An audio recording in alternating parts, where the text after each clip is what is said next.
Shalom. This week's Torah portion here in the land of Israel is Parashat Behar, the penultimate Torah portion in the book of Vayikra, beginning in Leviticus chapter 25.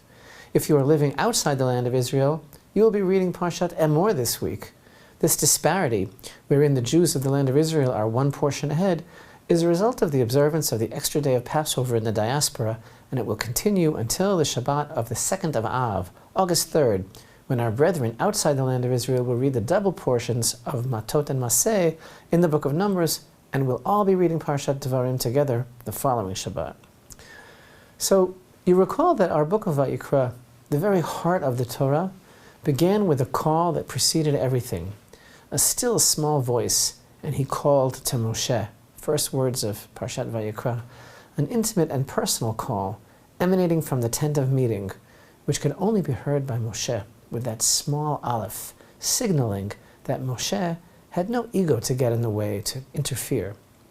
And HaShem's voice, in the form of Vayikra's main message, has been calling out to each of us throughout these portions. In review, we've discovered that all of this amazing Sefer Vayikra, the book of Leviticus, with its distinct worldview and all the challenges that it presents to our conception of reality, of time and space, and its restructuring of our priorities, it can all be condensed into one word: holiness, which we understand as separation, as being designated, or something set aside for singular purpose. All the portions of the past few weeks have taught us that the call of Vayikra is an urging for holiness, to imbue our lives with holiness. That call informs every aspect of our lives. What we are receiving in Sefer Vayikra is a call to welcome Hashem's presence into this world and to reveal that presence to all humanity, and for us to live our lives centered around it and dedicated to it. That's what the building of the tabernacle is all about. And Vayikra's commandments are broadcasting this urgent call for us to constantly engage in uplifting the human spirit, which is the godly soul within us, to separate it from our inherent parallel animal nature, and to prevent our spirit from descending into the dark abyss of confusion, to constantly engage in refining and repairing the divine image in which we have been created, but which becomes sullied through our own negativity and lack of focus. All this is the message and goal of Vayikra, the reinstatement of this divine image and the validation of the purity of man's spiritual essence through the constant renewal of his connection to God. This is the purpose of the korbanot, the divine service of the offerings in the temple. Parshat Kedoshim began with the verse, "You shall be holy, for I, HaShem your God, am holy." It's God's requirement for us to be separate, to remain focused and sensitive to all the nuances of life. And as we encountered in that portion, the commandment to be holy encompasses every thought, word, and deed, every striving for better, every small act of self-control and empathy for others, every relationship, every act of caring for this world and its preservation, every attempt to rise above the morass of pettiness, despair, and hopelessness that unfortunately characterizes, at times, our lives and the lives of so many people. The call to holiness means that every precious moment we have in this life can and should be special. The call to holiness is a call to live life to the fullest by being the best people we can be. So, with all this holiness in mind, the parameters have been set. As we reach this week's portion of Behar, and we draw close to the end of the book, chronologically speaking, now the nation of Israel is preparing to enter into the land that God promised to the children of Abraham, Isaac, and Jacob. And all of a sudden, the subject matter that's been the main substance of the entire book of Vayikra, namely the Kohanim, the priests, and the details relating to the divine service, the temple offerings, that's concluded. And the first commandments that we encounter in Parashat Behar relate to the land, the concept of the sabbatical year, the Shmita, and the Yovel, the Jubilee year, and the details of all their laws. But first, also all of a sudden, we are reminded of Mount Sinai, where this law, and indeed all the laws of the Torah, were given to Israel by God. In fact, the name of our Parsha, Behar, meaning on the mount, opens with the words, Hashem spoke to Moshe on Mount Sinai, giving over these laws of Shmita, the sabbatical year. God spoke to Moshe on Mount Sinai and told him to speak to the children of Israel and tell them all about the sabbatical year. Rashi asks a very famous rhetorical question. He states, what's the sabbatical year in particular got to do with Mount Sinai? Meaning, we already know that the entire Torah was given at Mount Sinai, not only this commandment. So why does the Torah here interject the extra words preceding this commandment that God told this to Moshe at Mount Sinai? We haven't needed to be reminded of that since the event of the giving of the Torah occurred back in the book of Exodus. So it's as if Rashi is asking, is foreshadowing, is there a particularly special connection between the sabbatical year and Mount Sinai more than any other mitzvah? He answers, this is to teach us that just as the commandment of Shmita, the sabbatical year, was given at Mount Sinai, including all its general principles as well as its precise details and its minute instructions, so too, all of the commandments with all their principles and details were given at Mount Sinai. Moshe didn't make up anything on his own. But the question remains, why does the Torah choose the mitzvah of Shmita to demonstrate this principle that all the mitzvot were revealed at Mount Sinai, when it could have taught this through any of them? So open up your hearts in deepest way. There's a deeper lesson here, that the concept of the sabbatical year represents the essence of what the giving of the Torah at Sinai really represents. The Sinai revelation is the greatest encounter between the Almighty and man that ever took place. The concept of that experience is so profound and so meaningful in every generation that it's the basis of everything. And although that was a one-time experience for Israel, the Torah's goal for Israel in her land is for the nation's everyday life to be a continuation, to be transformed into a continuation of that level of knowledge and revelation that they gained at Mount Sinai. Haven't we just emphasized that the goal of Vayikra is to instate holiness? So here's the ultimate demonstration, translation, practical application of the meaning of holiness. Hearts open? That even the most physical level, the land itself, cries out holiness. Shmita, the sabbatical year, is nothing less than a prescription enabling the physical to be revealed as spiritual. And here's the deepest thing.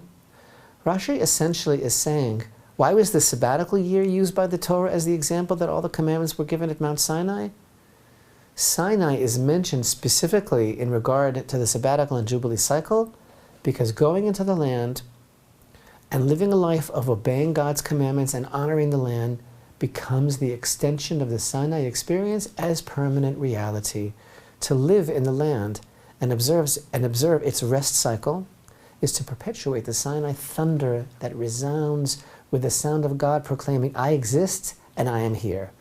There's no greater sign of His presence and connection with His people than the nations living in the land and showing reverence for the land, for His land. And here too, we find the secret to that which we fervently seek, the key to Jewish sovereignty, security, and prosperity in the Holy Land is the observance of the sabbatical and jubilee years, as the verse states, you shall perform my decrees and observe my ordinances and perform them.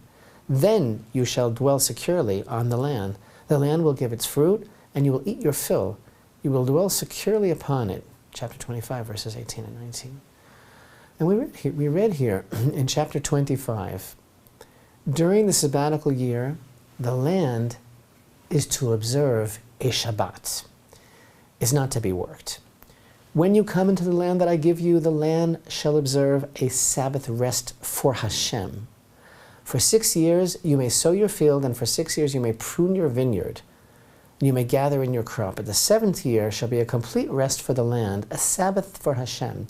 Your field you shall not sow, and your vineyard you shall not prune. This isn't about the land needing to rest from an agricultural standpoint to give it a rest, because the Torah calls it a Sabbath, and not only a Sabbath, but a Sabbath for HaShem, conveying the idea that just as the nation of Israel is commanded to observe the Sabbath in time, the dimension of time, to sanctify God and to bear witness to His creation of existence, so too, the people of Israel are also commanded that the land should observe a Sabbath to sanctify God and to bear witness to His creation in the dimension of the physical. The very idea of the land to be observing a Sabbath is a bisect of time and space. The element of the sanctity of time is here injected or transferred onto space as God commands that the land observe a Sabbath year. During these very days, we are involved right now in another commandment, a commandment of spiritual growth, the counting of the days and weeks of the Omer, found in last week's portion of Emor, chapter 23.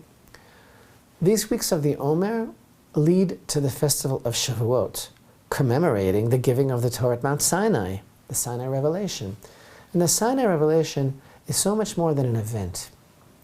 It's a vast concept that teaches us that not only can HaShem meet with man, but that He wants to, that He's concerned, that He cares about this world, that He loves this world, that He can be found in this world, that He is to be sought out and recognized in this world, that He can be served in this world, that this world, the land, the very artsiut, eretz is the word for land, and the root of that word is the same as ratzon, which means will, because the land itself is a manifestation of Hashem's will. The very artsiut, meaning the earthiness itself, is a reflection of and subject to godliness. And even more so, this is the real and most true manifestation of God being intimately involved with this world. How, when we keep His commandments and show this faith in Him, we are literally infusing the very earthiness with godliness. The relation of godliness and physicality and earthliness is itself the land of Israel. That's the revelation of godliness. In earthiness, it's the land of Israel. This is what the sabbatical year is all about, and truly a connection to what Sinai really means. So counting the days and weeks of the Omer, 7 times 7 days equals 7 complete weeks. That is the micro of God's vision for man, beckoning us to be sensitive to a cycle of time that can set us free. And here in our Parsha, regarding the sabbatical and jubilee cycle, we encounter the macro, 7 years times 7. And as on Shavuot, on the 50th day of the Omer cycle, saw us receiving the Torah at Mount Sinai, which truly sets man free to recognize and acknowledge the Creator and live attached to Him and imbue physicality with godliness, so too, we count 7 times 7 years, and in the 50th year, a new illumination of freedom comes into the world. Jubilee year, year of holiness. And the freedom comes from the cycle itself, which is a sanctification of time and life in our physical world. It's a year of return. The whole process is about recognizing, seeing the spiritual root of all things and allowing for a return, a reclamation on the personal and national and ultimately universal scale. Each man returns to his family, to his ancestral heritage, and the land returns. We blow the shofar and proclaim freedom. Now, Israel is entrusted with the stewardship over the confluences of these dimensions of time and space and the physical plane, entrusted with the sabbatical and jubilee years in order to make a tikkun for all creation. This is why our sages teach that galut, exile, is nullified through Shmita, and not observing the Shmita, the sabbatical year, causes galut, exile, because the sabbatical year injects an illumination that comes from beyond time into time.